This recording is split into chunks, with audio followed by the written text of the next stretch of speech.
Good morning. आज हम John Locke के प्राकृतिक अधिकारों के बारे में चर्चा करेंगे।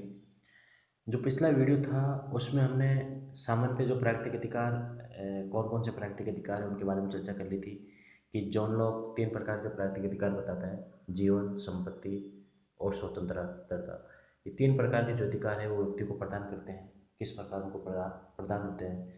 प्राकृतिक अधिकार प्राकृतिक विधि पर आधारित है, ये हमने चर्चा पिछले वीडियो में कर ली थी। आज हम चर्चा करेंगे उनके संपत्ति के अधिकार पे। आज सिर्फ एक अधिकार के ऊपर चर्चा करेंगे। किसके ऊपर? संपत्ति के अधिकार के ऊपर। जॉन लॉक जो संपत्ति के अधिकार के बारे में चर्चा करते हैं उसके बारे में जो जॉन लॉक का संपत्ति का जो सिद्धांत है उसके बारे में मैकफर्सन कहते हैं कि लोक ने राज्य व सरकार का निर्माण जो किया है उसका जो मूल उद्देश्य है वो संपत्ति के सिद्धांत को औचित्य प्रदान करना है। कि जो राज्य या सरकार के निर्माण का जो लोक का जो मुख्य उद्देश्य था वो कहीं ना कहीं संपत्ति का जो सिद्धांत है या जो संपत्ति का जो अधिकार है उसको औचित्य प्रदान करना था। उसको औचित्य प्रदान करने के लिए ही जॉन लॉक ने राज्य की परिकल्पना की या सरकार की परिकल्पना की। लोग स्वयं अपनी पुस्तक जो उनकी जो प्रसिद्ध रचना है two treatise of civil government उसमें लिखते हैं कि सबसे महान व मुख्य उद्देश्य जिसके कारण मनुष्य ने कॉमनवेल्थ या सरकार का निर्माण किया उसका मूल उद्देश्य संपत्ति की रक्षा करना है। जॉन लॉक ये बात बता रहा है कि जो उनकी प्रसिद्ध पुस्तक है two treatise on civil government उसमें जॉन लॉक कहता है कि जो मनुष्य हैं उनका कॉमनवेल्थ या सरकार का निर्माण करने का जो मुख्य उद्देश्य है वो क्या है? संपत्ति की रक्षा करना। कि लोगों के मन के अंदर ये भावना थी, उन्होंने समझौता इसलिए किया या उन्होंने सरकार का निर्माण इसलिए किया या उन्होंने राज्यों का निर्माण इसलिए किया कि उनको अपनी संपत्ति की रक्षा करनी है, उसको औचित्य प्रदान करना है कि हम संपत्ति को कैसे बचा सकते हैं। इसलिए ही उन्होंने प्राकृतिक समझौता किया था। तो उन्होंने वो क्या बात कर रहे हैं कि कहीं ना कहीं सरकार के निर्माण का जो 3 अधिकार की बात करें उसमें संपत्ति को इतना महत्व दे रहे हैं कि उनका ये मानना है कि जो संपत्ति है वो सबसे ऊपर है। संपत्ति का जो अधिकार है वो मनुष्य का सबसे ऊपरी अधिकार है, क्योंकि वो ये मानते हैं कि राज्य या सरकार के निर्माण में भी कहीं ना कहीं व्यक्ति की जो इच्छा थी वो मुख्य इच्छा क्या थी कि उसकी संपत्ति की रक्षा हो जाए।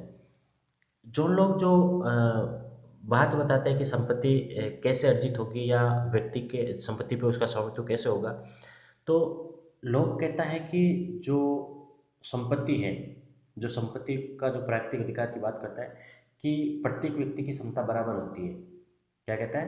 प्रत्येक व्यक्ति की शारीरिक क्षमता बराबर होती है और ईश्वर ने इतनी संपत्ति दी है इस धरती पे या इस पृथ्वी पे कि व्यक्ति अपने श्रम के द्वारा या अपने परिश्रम के द्वारा अपनी आवश्यकता की संपत्ति अर्जित कर सकता है। तो लोग कहता है कि जो सार्वजनिक संपत्ति होती है, सार्वजनिक यानी कि जो प्रकृति प्रदत्त जो संपत्ति है, प्रकृति प्रदत्त संपत्ति के अंदर यदि मानव अपने श्रम को मिला दे तो वो कैसी संपत्ति बन जाती है? निजी संपत्ति बन जाती है। कैसी संपत्ति बन जाती है? निजी संपत्ति बन जाती है और उसका उपभोग व्यक्ति कर सकता है। लेकिन ये जो बात हम कर रहे हैं ये क्या है? मूल्य का श्रम सिद्धांत। क्या है? मूल्य का श्रम सिद्धांत। कि आप अपने श्रम के मूल्य के बल पे क्या पा रहे हो? संपत्ति पा रहे हो। आप जितना श्रम कर सकते हो उतनी आप संपत्ति अर्जित कर सकते हो, क्योंकि लोग ये मानता है कि ईश्वर ने इस प्रकृति में इतनी संपत्ति दी है कि प्रत्येक व्यक्ति अपनी आवश्यकता के अनुसार संपत्ति का अर्जन कर सकता है। लेकिन 2 शर्तें भी लगाता है। क्या क्या शर्त लगाता है संपत्ति के अधिकार से संबंधित में? कि लोग कहते हैं कि जो संपत्ति इतनी ही अर्जित करनी चाहिए व्यक्ति को कि उस संपत्ति का नुकसान ना हो, उस संपत्ति का नुकसान ना हो। दूसरी जो बात करता है कि उसको इतनी संपत्ति ही अर्जित करनी चाहिए कि दूसरों के लिए भी संपत्ति बची रहे। ये नहीं कि सारी संपत्ति का अर्जन स्वयं कर ले। शुरुआत में जब हम संपत्ति के अधिकार की बात करते हैं तो जो जॉन लॉक था वो कहता था कि ये व्यक्ति जितना श्रम मिलाता है अपना उतनी उसकी संपत्ति होगी। लेकिन जब लास्ट की बात आती है तो जॉन लॉक कहता है कि यदि उसके नौकरों की जो संपत्ति होगी, नौकरों द्वारा जो संपत्ति है वो भी उसकी संपत्ति होगी। यानी कि इसमें कहीं ना कहीं विरोधाभास प्रतीत होता है। कि जॉन लॉक जो संपत्ति का अधिकार दे रहा है, संपत्ति के अधिकार में वो कहता है कि जिस व्यक्ति कि ईश्वर ने सभी व्यक्तियों को एक समान शारीरिक क्षमता दी है, और उस शारीरिक क्षमता के बाद क्या होता है कि व्यक्ति चाहे जितनी संपत्ति अर्जित कर सकता है, लेकिन अपनी आवश्यकता के अनुसार इतनी संपत्ति भी अर्जित ना करें कि वो संपत्ति नष्ट हो जाए। क्योंकि कुछ वस्तुएं होती है जो स्थायी होती है, कुछ वस्तुएं होती है जो नष्ट होने लायक होती है। जैसे कुछ खाने पीने की चीज़ें हैं, आप इतनी ज़्यादा अर्जित ना करो कि दूसरे भी नहीं खा पा रहे हो और आप भी नहीं खा पा रहे हो। जैसे फल फ्रूट वगैरह है कि आप फल फ्रूट तोड़ने जा रहे हो, यदि जंगल में हो आप, तो आप संग्रहण करने के चक्कर में ये ना करो कि इतने फल फ्रूट इकट्ठे कर लिए कि आप उनको खुद भी नहीं खा रहे हो, लेकिन आपने इकट्ठे कर लिए। क्यों? क्योंकि आपकी श्रम करने की क्षमता थी, और श्रम करने की क्षमता थी तो आपने उतनी मेहनत की कि आपने मान लो कि 5 क्विंटल फल इकट्ठे कर लिए। जबकि आपको पता है कि आप दिन में ज़्यादा से ज़्यादा 1 किलो या 2 किलो फल खा सकते हो, और ये जो फल आपने इकट्ठे किए इनकी क्षमता ज़्यादा से ज़्यादा 5 या 10 दिन है, 10 दिन में ये खराब हो जाएंगे। तो एवरेज आप 20 किलो खा सकते हो ज़्यादा से ज़्यादा। 5 क्विंटल इकट्ठे किए, 5 किलो जो 5 क्विंटल है उसका कोई महत्व नहीं है, क्योंकि जो बाकी के फल हैं आप लोगों को भी उपलब्ध नहीं होने दे रहे हो, क्योंकि आपने पहले ही उनको एकत्रित कर लिए। क्योंकि नहीं तो और कोई व्यक्ति जो अपने श्रम के माध्यम से उनको अर्जित कर सकता था, आपने उसको वंचित किया है।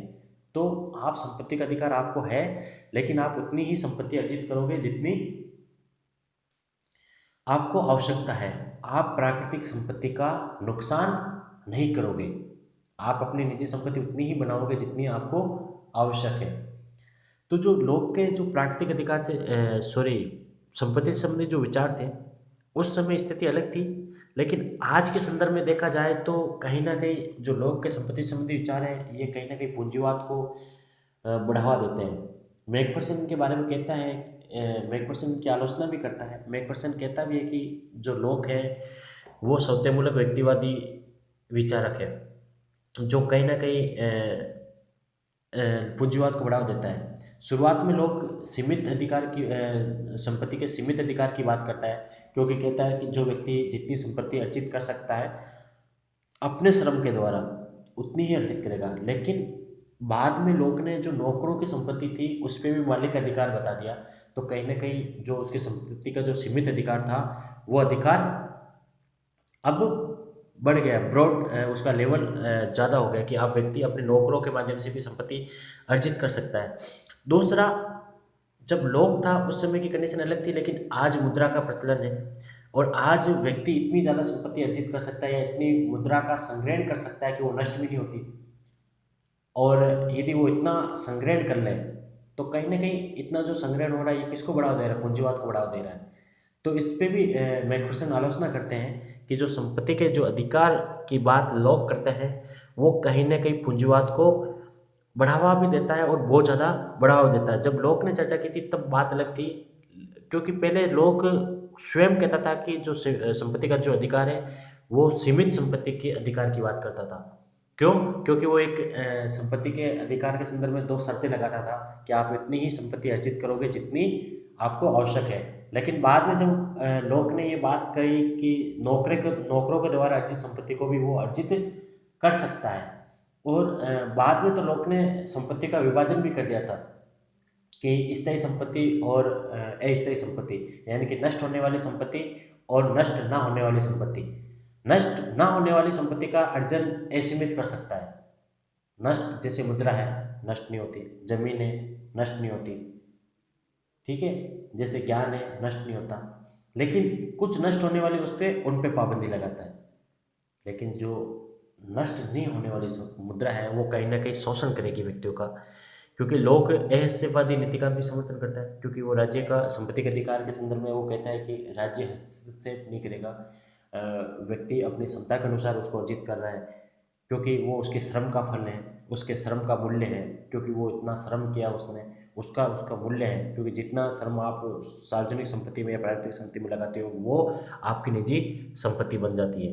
तो लोग के जो संपत्ति से संबंधित जो विचार हैं उसमें भी उनकी आलोचना भी होती है, लेकिन कहीं ना कहीं हम कह सकते हैं कि वो प्रथम व्यक्तिवादी विचारक थे जो संपत्ति पे खुल के बात कर रहे थे या संपत्ति के अधिकार की रक्षा कर रहे थे।